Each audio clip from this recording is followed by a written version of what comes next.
Keďže sa mi ale niektorí pýtate, ako funguje NanoOil a či funguje, či to nie je fake, ja vám teraz niečo ukážem.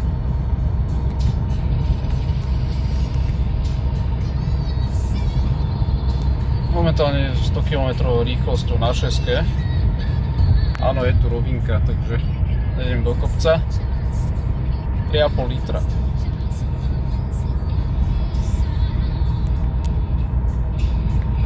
Dneska som tankoval plnú nádrž 70 litrov.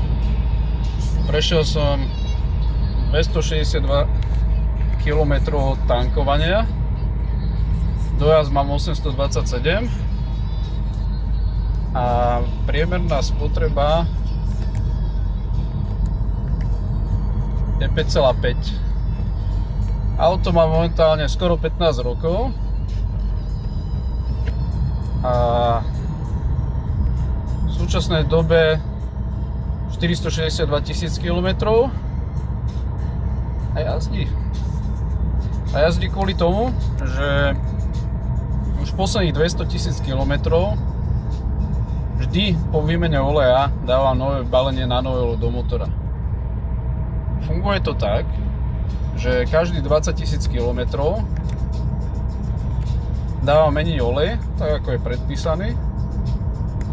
A reálne vždy, keď vymeniem olej, dám tam nové balenie NanoOilu. NanoOil má životnosť 50 000 km na jednu náplň. Ale po 25 000 km začne klesať účinnosť 100% ochrany proti karbónu. Preto to mám odskúšané na svojom aute, že reálne vždy, keď vymeniem olej po 20 000, dám tam nové balenie NanoOilu, tak mám motor 100% chránený proti ukladaniu karbónu.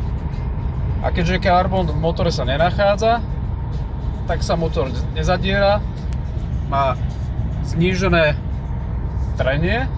A keďže má znížené trenie, tak pri 100 km rýchlosti 7-miestne auto, 2,2 tónové, ide za 3,4 litra na 100 km. A takto funguje NanoOil. Toto je NanoOil na 30 gramov na 3 litre motorového oleja alebo 1,5 litra prevodového oleja. Ja každý 200 000 km sa robí servis na tomto aute a pri 200 000 sa menia rozvody a pri 200 000 dávam vždycky vymeniť olej v prevodovke a do prevodovky ide 40 gramov NanoOilu. Takto to robím už roky rokúce a auto jazdí krásne. Pri 450 000 km som mal robený veľký servis, kde sa otvoril motor, v akom je stave. Motor znútra vyzerá ako nový. Skontroloval sa turbo, v akom je stave. Turbo vyzerá ako nové. Je to kvôli tomu, že motorový olej pre motor a pre turbo je ten istý a keďže v motorovom oleji sa nachádza NanoOil, ktorý 6-násobne znižuje trenie, tak ani turbo netrpí zadieraním a tým pádom auto aj po takmer 15 rokov jazdí s pôvodným turbom, s pôvodnými strekmi. Vlastne všetko na tomto aute je pôvodné. A takto funguje NanoOil. Takže keď sa ma pýtate, ako funguje NanoOil, moje auto je toho ukážka. Reálne.